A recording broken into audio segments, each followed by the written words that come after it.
ये कहानी है हैली नाम की एक मासूम अनाथ बच्ची की, जिसने 5 साल तक अपनी आंटी डेबी के साथ शहर में जिंदगी बिताई है। अब डेबी को फ्रैंकफर्ट शहर में एक नई नौकरी मिल गई है और वो हैली को अपने साथ नहीं ले जा सकती। मजबूरन डेबी ने फैसला किया है कि हैली को स्विट्जरलैंड के ऊंचे पहाड़ों पर रहने वाले उसके दादा एल्बर्ट के पास छोड़ दिया जाए। आस पड़ोस के लोग डेबी को बताते हैं कि एल्बर्ट बहुत गुस्से वाला और अलग थलग रहने वाला इंसान है, लेकिन डेबी के पास कोई और रास्ता नहीं था। एक दिन डेबी नन्ही हैली का हाथ पकड़कर पहाड़ों की चढ़ाई चढ़ रही है। रास्ते में ठंडी हवा लगते ही हैली के चेहरे पर मुस्कान आ जाती है। वो आजादी महसूस करने के लिए अपने भारी जूते और मोटा कोट उतार देती है और हल्के कपड़ों में घास पर दौड़ने लगती है। डेबी उसे संभाल कर चलने को कहती है, पर हैली हंसते हुए पहाड़ी रास्ते का मजा लेने लगती है। इस तरह खेलते कूदते वे पहाड़ की चोटी पर उस केबिन तक पहुंचते हैं जहां हैली के दादाजी एल्बर्ट रहते हैं। सामने दादाजी को देखते ही डेबी जोर से उन्हें आवाज देती है। एल्बर्ट दूर से ही डेबी को आते देख तुनक कर खड़े हो जाते हैं।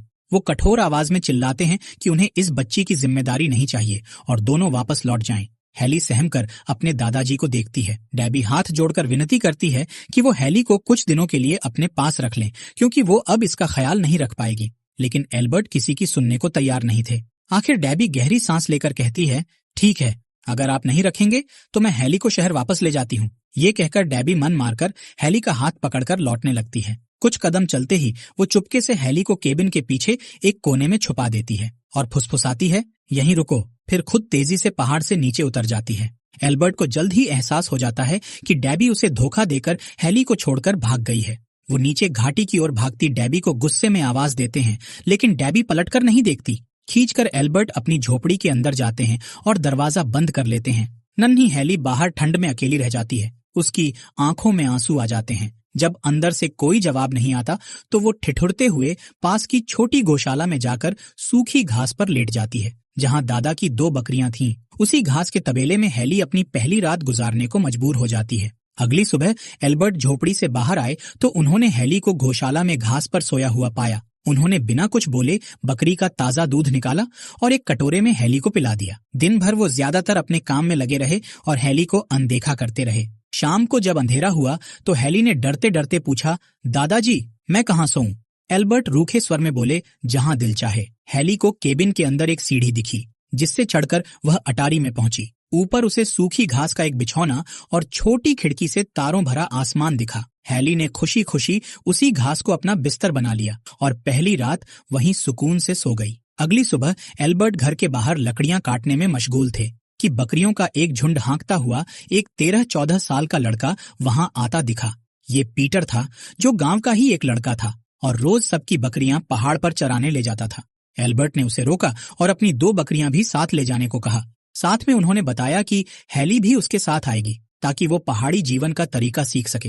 हैली ये सुनकर उछल पड़ी। एल्बर्ट ने उसे दोपहर के खाने के लिए रोटी, चीज और सॉसेज बांध कर दिए और वह खुशी खुशी पीटर और बकरियों के साथ पहाड़ों पर निकल गई। पहाड़ों पर हैली ने पीटर के साथ पूरे दिन बकरियों के पीछे दौड़ते, जंगली फूलों से खेलते और आजादी का भरपूर आनंद लेते हुए बिताया। वह इतनी खुश थी मानो पिंजरे से निकलकर खुले आसमान तले उड़ रही हो। पीटर भी हैली को खुश देखकर मुस्कुराता रहा। शाम ढलने पर जब दोनों बकरियां लेकर लौटे, हैली के चेहरे पर तृप्ति की चमक थी, क्योंकि उसने जिंदगी में पहली बार इतनी खुली आजादी महसूस की थी। शाम को एल्बर्ट के केबिन लौटने के बाद हैली शुरू में कुछ संकोच करती रही, लेकिन जल्दी ही दादा पोती के बीच अनकहा प्यार पनपने लगा। अगली सुबह एल्बर्ट ने सुबह से ही लकड़ियों पर आरी हथौड़ी चलानी शुरू कर दी। उन्होंने घंटों मेहनत करके एक नन्ही लकड़ी की कुर्सी बना डाली। शाम को जब हैली खेलकर घर लौटी तो देखा कि खाने की मेज पर अब 2 कुर्सियां थीं। एल्बर्ट ने प्यार से उसके सिर पर हाथ फेरा और कहा, अब तू यहीं रहेगी हमेशा के लिए। ये सुनते ही हैली की खुशी का ठिकाना नहीं रहा। उसकी आंखों से आंसू छलक पड़े और उसने दौड़कर दादाजी को गले लगा लिया। वर्षों बाद एल्बर्ट के सूने जीवन में खुशियां लौट आई थीं। इसके बाद वक्त पंख लगाकर उड़ने लगा। हैली हर दिन पहाड़ों पर पीटर के साथ बकरियां चराती, इधर उधर दौड़ती और खुली हवा में खुश रहती। एल्बर्ट के साथ भी उसका रिश्ता गहरा होता गया। कुछ समय बाद पहाड़ों पर बर्फ गिरने लगी और ठंड शुरू हो गई। सर्दियों में पीटर भी स्कूल जाने के लिए अपने नानी के घर कुछ महीनों के लिए चला गया। हैली को अब कभी कभी पहाड़ पर अकेलापन महसूस होता था। उसे खुश रखने के लिए एल्बर्ट ने लकड़ी से एक प्यारी सी चिड़िया बनाकर उसे तोहफे में दी। फिर उन्होंने लकड़ियों की एक मजबूत स्लेज भी बनाई। बर्फीली ढलानों पर दादा पोती घंटों स्लेज पर फिसलते रहे और उनकी हंसी की आवाजें घाटी में गूंज उठीं। लेकिन खुशियों भरे ये दिन हमेशा के लिए नहीं थे। कुछ साल बीत गए और हैली अब 8 साल की हो चुकी थी। एक दिन अचानक हैली की मौसी डेबी फिर से पहाड़ पर आ पहुंची। उसे देखकर हैली को बेहद आश्चर्य और खुशी हुई, क्योंकि इतने वर्षों में डेबी पहली बार उससे मिलने आई थी। एल्बर्ट के चेहरे पर खुशी नहीं थी। डेबी ने बताया कि वो फ्रैंकफर्ट से खास हैली को लेने आई है। वहाँ एक अमीर परिवार है जहाँ हैली को रहने पढ़ने का बढ़िया मौका मिलेगा। हैली वहाँ जाएगी तो शहर में स्कूल जा सकेगी, अच्छे कपड़े पहन सकेगी और एक हमउम्र लड़की के साथ उसकी दोस्ती भी हो जाएगी। ये सुनकर हैली का दिल सहम जाता है। वो पहाड़ छोड़ना नहीं चाहती थी। एल्बर्ट सख्त लहजे में बोले, नहीं, हैली कहीं नहीं जाएगी, इसका घर यहीं है। डेबी भी जिद पर अड़ गई। वो बोली, मैंने हमेशा हैली का अच्छा ही चाहा है। आपके पास ना इसकी पढ़ाई है ना दोस्त, शहर में इसका भविष्य संवरेगा। एल्बर्ट तैश में आकर बोले, पहले इसे यहाँ छोड़कर गई थी तब तो कोई चिंता नहीं थी, अब सालों बाद लेने आई हो। नहीं, हैली यहीं रहेगी। दोनों के बीच बहस बढ़ गई। एल्बर्ट ने क्रोध में डेबी को तुरंत वहां से जाने को कह दिया। डेबी दिखावे के लिए बड़बड़ाती हुई वहां से नीचे उतरने लगी, लेकिन उसका इरादा कुछ और था। वो चुपके से दूसरे रास्ते से पहाड़ पर ऊपर चढ़कर हैली के पास जा पहुंची, जो उस वक्त बकरियों के पास खेल रही थी। डेबी ने मीठी बातों में हैली को फंसाना शुरू किया। उसने कहा, हैली, तुम्हारे दादाजी भी यही चाहते हैं कि तुम शहर चली जाओ। वहां तुम्हें बड़ा स्कूल, नए दोस्त और आराम मिलेगा। तुम्हारे लिए यही अच्छा होगा। हैली घबरा गई और बोली, वो दादाजी को छोड़कर नहीं जाना चाहती। इस पर डेबी ने कहा, तुम्हारे भले के लिए ही वो दिल पर पत्थर रखकर मुझे तुम्हें ले जाने को कह रहे हैं। मासूम हैली को डेबी की बातों पर विश्वास होने लगा। भारी मन से आखिरकार हैली ने हामी भर दी। उसने सोचा, शायद सच में दादाजी चाहते हैं कि वो अच्छा जीवन जिए। डेबी तुरंत उसका हाथ पकड़ती है और तेजी से पहाड़ से नीचे उतरने लगती है। हैली की आंखों में आंसू थे और उसे समझ नहीं आ रहा था कि वो सही कर रही है या नहीं। दूर एक चट्टान के पीछे से पीटर ये सब होते हुए देख रहा था। वो कुछ नहीं कर पाया। शाम को जब वो बकरियां वापस लेकर एल्बर्ट के पास पहुंचा तो हांफते हुए उसने बताया कि डेबी हैली को अपने साथ ले गई है। सुनते ही एल्बर्ट सन्न रह गए। एक पल को मानो उनका दिल टूट गया। फिर वो दौड़ते हुए पगडंडियों से नीचे घाटी की तरफ भागे। उम्र ज्यादा थी, मगर उस वक्त एल्बर्ट मानो जवान हो गए थे। वो हांफते हुए नीचे गांव तक पहुंच गए, मगर तब तक बहुत देर हो चुकी थी। डेबी हैली को लेकर स्टेशन से जा चुकी थी। एल्बर्ट बेबस होकर सड़क पर खड़े दूर जाती सड़क की ओर देखते रहे। उनकी आंखें भीग गईं। वो अकेलेपन के जिस अंधेरे से बाहर निकले थे, लगता था फिर उसी में लौट गए। लंबी यात्रा के बाद अगली सुबह डेबी हैली को लेकर जर्मनी के बड़े शहर फ्रैंकफर्ट पहुंचती है। इतने ऊंचे भवन और इतनी भीड़भाड़ देखकर हैली दंग रह जाती है। उसने ऐसा महानगर पहले कभी नहीं देखा था। कुछ देर बाद वे एक भव्य हवेली के सामने पहुंचते हैं। यही हेनरी का घर था, जहां हैली को रहना था। दरवाजा खटखटाने पर एक नौकर बाहर आता है। डेबी उसे बताती है कि वह हैली को लेकर आई है। नौकर उन्हें अंदर ले जाता है। अंदर की शान और शौकत देखकर हैली सहमी हुई थी। तभी सीढ़ियों से किसी की कड़क आवाज गूंजी, ये कौन है? ये आवाज थी उस घर की गवर्नेस रबेका की। वो मध्यम उम्र की सख्त स्वभाव वाली महिला थी, जिन्हें हेनरी ने अपनी बेटी की देखभाल और अनुशासन के लिए रखा था। रबेका नीचे आकर शक भरी नजर से हैली को ऊपर से नीचे तक देखती है। मैली फ्रॉक, उलझे बाल, नंगे पैर। हैली बिल्कुल किसी गांव की जंगली बच्ची जैसी दिख रही थी। रबेका को यह पसंद नहीं आया। वह डेबी से तल्ख लहजे में पूछती है, क्या यही है वो लड़की? डेबी हाथ जोड़कर सफाई देती है, जी मैडम, यही हैली है। आपने ही तो कहा था कि किसी पहाड़ी माहौल में पली बच्ची चाहिए। हैली बहुत भली और समझदार है, ये क्लारा को अच्छा साथ देगी। रबेका नाक भौं सिकोड़ते हुए बड़बड़ाती है, देखते हैं। डेबी जल्दी से हैली को अलविदा कहकर लौट जाती है। अब हैली को इस अजनबी घर में खुद को ढालना था। थोड़ी देर बाद ऊपर की मंजिल से व्हीलचेयर घूमने की हल्की आवाज आती है। हैली उत्सुकता से देखती है कि सीढ़ियों के पास एक सुनहरे बालों वाली प्यारी लड़की अपने इलेक्ट्रिक व्हीलचेयर पर बैठी है। ये क्लारा थी, हेनरी की 13 साल की बेटी, जो अपने पैरों पर चल नहीं सकती। हैली हल्के से मुस्कुराती है और हाथ हिलाकर अभिवादन करती है। रबेका सख्ती से कहती है, क्लारा, ये हैली है। इसे अच्छे व्यवहार और नियम सिखाने हैं तुम्हारे साथ रहते हुए। क्लारा नम्रता से जवाब देती है, जी फ्रॉयलाइन, और फिर हैली से बोली, आओ मेरे कमरे में चलें।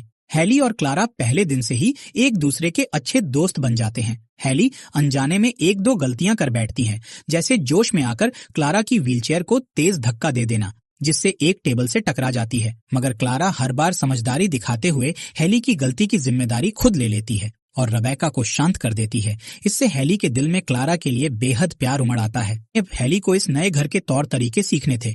नौकरानियां उसे नहला धुलाकर साफ कपड़े पहनाती हैं, बाल बनाती हैं और खाने की मेज पर चाकू कांटे इस्तेमाल करना सिखाती हैं। हैली ये सब चुपचाप सीखने की कोशिश करती है। सबसे बड़ी समस्या पढ़ाई को लेकर आती है। हर दिन क्लारा के साथ हैली को भी उसके निजी शिक्षक के साथ पढ़ना होता है। जल्द ही सबको पता चलता है कि हैली को ठीक से पढ़ना नहीं आता। ये सुनकर रेबेका का पारा चढ़ जाता है। वो डांटते हुए कहती है, इसे कुछ नहीं आता, ऐसी जाहिल लड़की इस घर में नहीं रह सकती। वो तुरंत हैली को वापस भेजने की धमकी देती है, लेकिन हेनरी के लौटने तक हैली को रखना उनकी मजबूरी थी, इसलिए चाहकर भी रेबेका उसे हटा नहीं सकती थी। क्लारा बीच बचाव करके कहती है, हम हैली को धीरे धीरे सिखा लेंगे। रेबेका भौहें चढ़ाकर उन्हें घूरती है और पैर पटकते हुए कमरे से निकल जाती है। हैली ये सब सहमी हुई देखती रहती है और उसे अपने आप पर शर्म आने लगती है। धीरे धीरे हैली घर के नियमों में ढलने की कोशिश करने लगी, पर उसका दिल अब भी पहाड़ों में ही अटका रहता था। रात में उसे अक्सर अपने दादा और पहाड़ों के सपने आते और कभी कभी वो नींद में उठकर चलने लगती थी। एक दो बार नौकरों ने उसे सुबह कमरे के फर्श पर पाया तो वो हैरान हुए कि हैली अपने नरम बिस्तर छोड़कर जमीन पर क्यों सोती है। हैली को खुद कुछ याद नहीं रहता था। दिन में जब भी मौका मिलता, हैली खिड़की से झांककर दूर पहाड़ों की ओर देखने की कोशिश करती। उसे वहां के हरे भरे मैदान, अपनी बकरियां और आजादी भरी हवा याद आती थी। एक दिन हैली को एक शरारत सूझती है। वो क्लारा से कहती है, चलो आज चोरी छिपे बाहर घूमने चलें। क्लारा पहले घबराती है क्योंकि उसे अकेले बाहर जाने की इजाजत नहीं थी, मगर हैली के मनाने पर वो तैयार हो जाती है। दोपहर में दोनों बिना किसी को बताए पीछे के दरवाजे से बाहर निकल जाती हैं। दोनों पार्क में खुली हवा का आनंद लेती हैं और बाजार की रौनक देखती हैं। कुछ घंटों बाद जब वे लौटती हैं तो घबराए हुए नौकर उन्हें ढूंढकर घर तक ले आते हैं। पता चलते ही रेबेका क्रोध से तमतमा उठती है। वह सजा के तौर पर हैली को रात के खाने से वंचित कर देती है और उसे पूरी शाम दीवार की ओर मुंह करके खड़ा रहना पड़ता है। साथ ही वह धमकी देती है कि अगली बार सीधा तहखाने में डाल देगी। उस रात हैली से ये अपमान सहा नहीं जाता। जैसे ही सब सोने चले जाते हैं, हैली दबे पांव अपने कमरे से निकलती है। उसने मन ही मन तय कर लिया था कि अब वो यहाँ से भाग जाएगी। वो अपने कोट की जेब में बचे हुए ब्रेड रोल भर लेती है जो उसने रात के भोजन से बचा लिए थे। फिर बहुत धीरे से मुख्य दरवाजा खोलने लगती है ताकि कोई जाग न जाए। तभी पीछे से एक कड़क आवाज गूंजती है, कहाँ जा रही हो हैली? हैली घबराकर मुड़ती है। सामने हाथ में लालटेन लिए रेबेका खड़ी थी। हैली की चोरी पकड़ी गई। उसके हाथ से ब्रेड के टुकड़ों वाला छोटा बैग नीचे गिर पड़ा और सारे ब्रेड रोल फर्श पर बिखर गए। रेबेका गुस्से से बोली, भागने की कोशिश कर रही थी, तुम्हें यहाँ कितने आराम मिले हैं और तुम्हें कदर ही नहीं। हैली की आंखों से आंसू बहने लगे। ऊपर सीढ़ियों पर खड़ी क्लारा ने भी ये सब देख लिया था। क्लारा की आंखें भर आईं और वो रोती हुई अपने कमरे में चली गई। हैली को एहसास हुआ कि अगर वो चली गई तो क्लारा का दिल टूट जाएगा। वो सिसकते हुए वापस अपने बिस्तर पर लौट आई और घर से भागने का इरादा छोड़ दिया। अगले दिन से ही क्लारा ने खुद को कमरे में बंद कर लिया। वो हैली से नाराज थी कि हैली उसे छोड़कर भागना चाहती थी। इधर हैली भी गुमसुम और उदास रहने लगी। उसे हर रात बुरे सपने आने लगे। कुछ दिन बाद हैली और क्लारा में फिर बात हुई। हैली ने क्लारा का हाथ पकड़कर रोते हुए माफी मांगी और कहा, मैं तुम्हें छोड़कर कभी नहीं जाऊंगी, तुम मेरी सबसे प्यारी दोस्त हो। क्लारा ने भी रोते हुए उसे गले लगा लिया। दोनों में फिर सुलह हो गई और क्लारा की तबीयत भी सुधरने लगी। कुछ हफ्तों के बाद हेनरी अपने विदेश दौरे से लौटे। उनके साथ उनकी माँ मार्गरेट भी आईं। घर में रौनक लौट आई। क्लारा ने दौड़कर अपने पिता को गले लगाया। हेनरी ने देखा कि उनकी बेटी खिली हुई दिख रही है। फिर उन्होंने पास खड़ी छोटी हैली को देखा। क्लारा ने उत्साह से बताया, पापा, यही है मेरी दोस्त हैली। हेनरी ने प्यार से हैली के सिर पर हाथ फेरा और मुस्कुराकर उसका स्वागत किया। मार्गरेट ने भी आगे बढ़कर हैली को गोद में भर लिया। हैली को उनके अपनापन भरे आलिंगन में अपनी दादी जैसा स्नेह महसूस हुआ और उसकी आंखें नम हो गईं। थोड़ी देर बाद रेबेका ने शिकायत भरे स्वर में हेनरी से कहा कि हैली पहाड़ी गंवार है और उसे कुछ नहीं आता। वो चाहती थी कि हेनरी तुरंत हैली को वापस भेज दे। मार्गरेट ने यह सुनकर हस्तक्षेप किया, पहले मैं खुद इस बच्ची को देखूंगी। उस शाम मार्गरेट ने हैली को पास बिठाकर कहानी की एक किताब पढ़ना शुरू किया। कुछ देर बाद वो अचानक रुक गईं और बोली, अब आगे तुम पढ़ो। हैली ने घबरा कर कहा, दादी माँ, मुझे ठीक से पढ़ना नहीं आता। मार्गरेट प्यार से समझाती है, कोई बात नहीं, कोशिश करो, तुम्हें कहानियां पसंद है ना? अगर तुम खुद पढ़ोगी तो कितनी सारी कहानियां जान पाओगी। हैली को दादी माँ की बात दिल को छू गई। उसने मन ही मन मेहनत करके पढ़ना सीखने की ठान ली। मार्गरेट ने उसकी हौसला अफजाई की और कुछ शब्द पहचानने में मदद भी की। हैली की आंखों में उम्मीद की चमक लौट आई। उस घटना के बाद हैली रोज अभ्यास करने लगी, लेकिन इसी के साथ ही घर में एक अजीब सिलसिला भी शुरू हो गया। कई रातों से नौकरों को लगता था जैसे घर में कोई आहट हो रही है। कभी सीढ़ियों पर हल्की पदचाप सुनाई देती, कभी किसी दरवाजे के खुलने बंद होने की आवाज आती। सारे नौकर चाकर कहने लगे कि शायद घर में भूत है। रेबेका तो डर के मारे शाम ढलते ही भगवान को याद करने लगती थी। हेनरी को भूत प्रेत की बातों पर यकीन नहीं था, लेकिन माहौल थोड़ा डरावना जरूर हो गया था। आखिर एक रात हेनरी देख लेते हैं कि आधी रात को हैली नींद में चलकर मुख्य दरवाजा खोल बाहर अंधेरे में पहाड़ों की ओर टकटकी लगाए खड़ी रहती है। अगले ही दिन बुलाए गए डॉक्टर बताते हैं कि हैली को अपने घर की याद ने बीमार कर दिया है और उसे तुरंत पहाड़ वापस भेजना होगा। हेनरी को भारी मन से यह फैसला मानना पड़ता है। जब क्लारा को पता चलता है कि हैली को वापस भेजा जाएगा तो वो फूट फूट कर रो पड़ती है। वो अपने पिता से गिड़गिड़ाती है, मैं हैली को जाने नहीं दूंगी, लेकिन कोई चारा नहीं था। हैली भी दुखी थी कि उसे अपनी सबसे अच्छी दोस्त को छोड़ना पड़ रहा है, पर मन ही मन उसे घर लौटने की खुशी भी थी। विदा से एक दिन पहले क्लारा नाराज होकर अपने कमरे में बंद हो जाती है। हैली उसे समझाने की कोशिश करती है कि वो फिर मिलने आएगी, लेकिन क्लारा रोते हुए कोई बात नहीं सुनती। जिस दिन हैली को वापस जाना था, घर के नौकरों ने उसे ढेर सारा खाना और तोहफे बांध कर दिए ताकि वो पहाड़ पर अपने परिवार के पास कुछ लेकर जा सके। मार्गरेट ने प्यार से हैली को गले लगाया और शुभाशीष देते हुए विदा किया। हैली ने अपने सामान में से लकड़ी की वो नन्ही चिड़िया निकाली जो एल्बर्ट ने उसे बनाकर दी थी। हैली ने वह खिलौना हेनरी को देते हुए कहा, इसे प्लीज क्लारा को दे दीजिएगा और उनसे कहना मैं उन्हें बहुत याद करूंगी, उन्हें मेरे पास पहाड़ पर लाने का वादा कीजिए। हेनरी ने गला भरते हुए वादा किया कि सही समय आने पर वो क्लारा को हैली से मिलवाने जरूर लाएंगे। हैली ट्रेन में बैठकर खिड़की से सभी को अलविदा हाथ हिलाती रही। रेबेका भीतर ही भीतर चैन की सांस ले रही थी कि घर में फिर शांति लौटेगी। क्लारा अपने कमरे की खिड़की से आंसू बहाती रही, मगर उसने दिल में उम्मीद रखी कि हैली से फिर मुलाकात होगी। लंबे सफर के बाद हैली वापस अपने प्यारे पहाड़ी गांव पहुंच जाती है। स्टेशन पर उतरते ही वो खुश होकर अपने जूते उतार देती है और हरी घास पर नंगे पांव दौड़ने लगती है। सबसे पहले वो अपने दोस्त पीटर के घर पहुंचती है। पीटर और उसकी माँ उसे देखकर अवाक रह जाते हैं। हैली सीधे अंदर अंधी दादी के पास जाती है और प्यार से उन्हें गले लगाती है। फिर अपने साथ लाई टोकरी में से ताजी नरम रोटियां निकालकर दादी के हाथों में रख देती हैं। बूढ़ी दादी की आंखों से खुशी के आंसू बह निकलते हैं। वो हैली का चेहरा हाथों से छूकर पहचानती है और कांपती आवाज में दुआ देती है। हैली मुस्कुराती है और दौड़कर पहाड़ की चोटी की ओर भागती है, जहां उसका अपना केबिन था। भागते भागते रास्ते में हैली अपना शहर वाला महंगा फ्रॉक उतार देती है ताकि वह और तेज दौड़ सके। दूर से ही उसे पहाड़ी पर अपने घर की छत दिखाई देती है। सूरज ढल रहा था और आंगन में एल्बर्ट खड़े दूर रास्ते की ओर देख रहे थे, मानो किसी का इंतजार कर रहे हों। अचानक पहाड़ी रास्ते पर भागती हुई हैली उन्हें दिखाई देती है। एल्बर्ट अपनी आंखों पर यकीन नहीं कर पाते।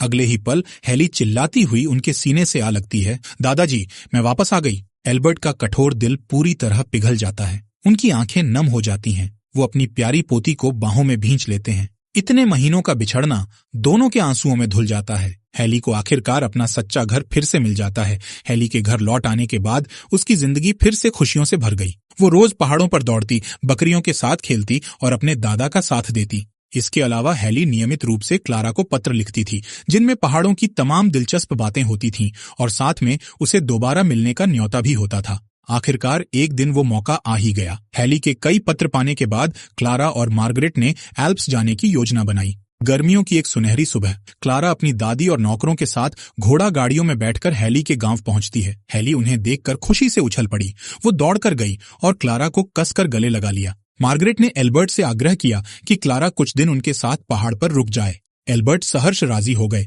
और मेहमानों का स्वागत किया। इस तरह क्लारा का पहाड़ों पर रहने का सिलसिला शुरू हो गया। हैली ने क्लारा को पहाड़ की सादी जिंदगी का भरपूर आनंद कराया। खुली हवा में सूरज की पहली किरणों को महसूस करना, बकरियों के साथ घास के मैदानों में घूमना, रात को अटारी में सूखी घास पर सोकर तारों भरा आसमान देखना, ये सब क्लारा के लिए बिल्कुल नए और जादुई अनुभव थे। उसे यहाँ वो खुशी महसूस हुई जो शहर के बंद माहौल में कभी नहीं मिली थी। लेकिन इधर पीटर को लगने लगा था कि हैली अब उसे छोड़ क्लारा को ज्यादा समय दे रही है। जलन में भरकर एक सुबह उसने क्लारा की व्हीलचेयर को पहाड़ी के किनारे से ढकेल दिया। व्हीलचेयर नीचे गिरकर चकनाचूर हो गई। एल्बर्ट को तुरंत समझ आ गया कि ये पीटर की ही शरारत थी। उन्होंने पीटर को डांटा और उसे अपनी हरकत पर शर्म से सिर झुकाना पड़ा। एल्बर्ट ने क्लारा को अपनी पीठ पर बैठाया और पहाड़ की ऊंचाई तक घुमाने ले गए। वहां दूर तक फैले खूबसूरत नजारे देखकर क्लारा के चेहरे पर खुशी थी। इतने में एक रंग बिरंगी तितली उड़ती हुई आई और आकर क्लारा के पैर पर बैठ गई। तितली के उड़ जाने पर उसे पकड़ने के लिए क्लारा ने हाथ बढ़ाया और अनजाने में खुद अपने पैरों पर खड़ी हो गई। ये देखकर हैली, पीटर और एल्बर्ट की आंखें खुशी से भर गईं। इस घटना के बाद अगले कुछ दिनों में हैली और पीटर ने सहारा देकर क्लारा को धीरे धीरे चलना सिखाया। लगातार अभ्यास से क्लारा के पैरों में ताकत लौटने लगी और वह हर दिन पहले से बेहतर चलने लगी। कुछ समय बाद मार्गरेट और हेनरी क्लारा को लेने पहाड़ पर पहुंचे। हेनरी को शुरुआत में चिंता थी कि उनकी बीमार बेटी को पहाड़ पर लाना जोखिम भरा था, लेकिन जैसे ही क्लारा अपने पैरों पर चलकर दरवाजे तक आई, उनका गुस्सा तुरंत खुशी में बदल गया। उन्होंने भावुक होकर क्लारा को गले लगा लिया और हेली को दिल से धन्यवाद दिया, जिसकी बदौलत ये चमत्कार हुआ था। विदा के समय मार्गरेट ने प्यार से हेली को एक सुंदर नोटबुक और पेन उपहार में दिए। उन्होंने कहा, तुम्हें लिखने का शौक है ना? ये लो, तुम्हारी अपनी डायरी। इसमें रोज अपनी कहानियां लिखती रहना और हमेशा अपने दिल की सुनना। हेली ने उस उपहार को हृदय से लगा लिया और नम आंखों से धन्यवाद दिया। जाते जाते क्लारा ने हेली को गले लगाकर कहा, जल्द ही फिर मिलेंगे। हेली ने मुस्कुराते हुए उसे विदा किया और इसी के साथ हेली की यह भावुक और खूबसूरत कहानी समाप्त होती है। आखिरकार हेली को उसका सच्चा परिवार, सच्ची दोस्ती और आजादी भरा जीवन वापस मिल जाता है। अब वो अपने दादाजी और दोस्त पीटर के साथ पहाड़ों पर खुशहाल जीवन बिता रही है और अपनी नई डायरी में रोज थोड़ा थोड़ा लिखकर अपने सपनों को पूरा करने की राह पर आगे बढ़ रही है। और इसी के साथ ये खूबसूरत कहानी यहीं खत्म हो जाती है।